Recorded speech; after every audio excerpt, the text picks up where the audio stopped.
What if the person staring back at you in the mirror wasn't really you? Not in some grand philosophical, are we living in a simulation way, but in a much more subtle, insidious, everyday kind of way.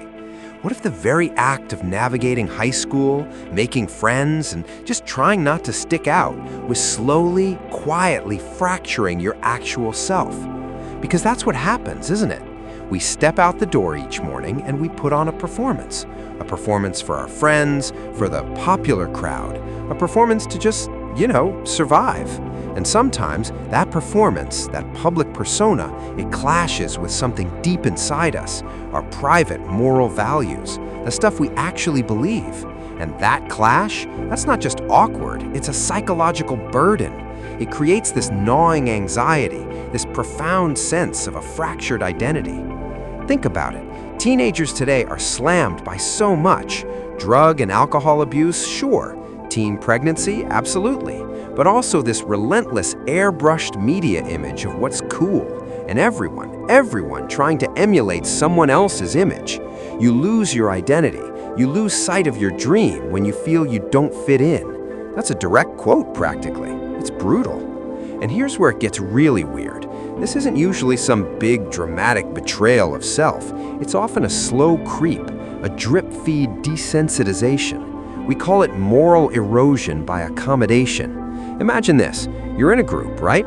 Someone makes a joke, a micro-lie maybe, or a joke that deep down you know isn't cool, it kind of harms, but everyone laughs. And you chuckle too, maybe just a little. You don't want to be the buzzkill, you don't want to stick out, so you accommodate, you normalize it. And then it happens again and again, over weeks, months.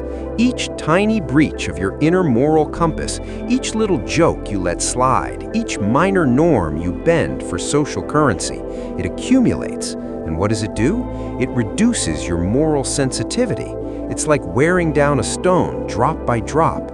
Eventually, you stop labeling those later, bigger violations as wrong. You've taught yourself not to see them. You've accommodated the erosion. And you've done it just to fit in, just to belong. But what about the kids who don't? What about the ones who maybe don't laugh at the joke, who say, nah, that's not right? They dissent. And yeah, it's socially costly, immediately. They might get ostracized, they might feel isolated. That's a tough price to pay in high school, where belonging feels like oxygen. But here's the fascinating paradox. These teens, the ones who consistently dissent, they often develop advanced moral reasoning and identity clarity faster than their conformist peers. It's a hidden advantage. They pay the short-term isolation price, but they get a turbocharged moral maturation.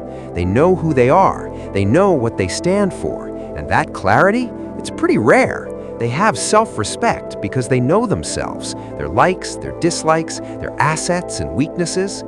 Now, for those caught in the middle, the ones trying to balance the two selves, the public performer and the private moral agent, there's a cost, a lingering sensation, a moral residue. Think of it like a sticky film.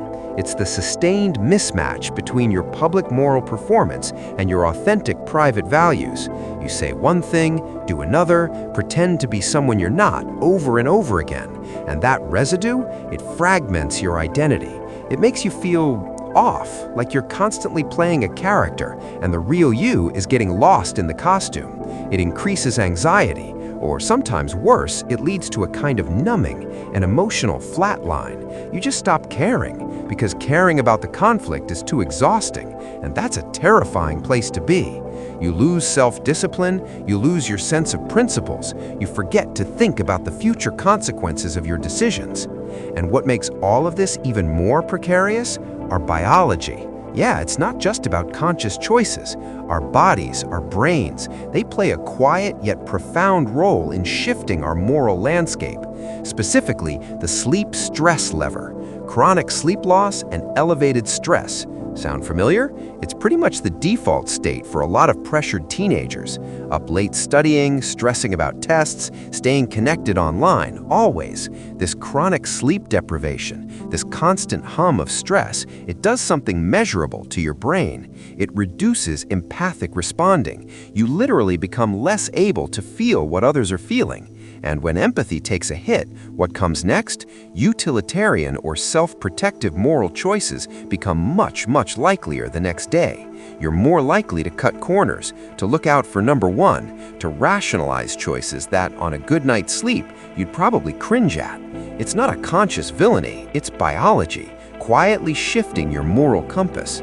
So, where does this leave us? We're all trying to figure out who we are. It's the quintessential teenage quest, but it's happening in a world that constantly demands we be someone else, that pressures us to compromise our beliefs, to accommodate the small transgressions, to sacrifice our authentic self for the sake of fitting in. And that's a really tough tightrope to walk. The thing is, truly knowing yourself, having self-respect, it starts with an honest evaluation. It's about figuring out your likes, your dislikes, your strengths, your weaknesses, and being confident enough to stand by them, to say no or walk away when something feels uncomfortable. Because the ultimate goal here, the real prize, isn't popularity, it's integrity. It's the feeling that the person in the mirror, the person you are on the inside, is the same person the world sees. And that, I think, is a pretty powerful thing.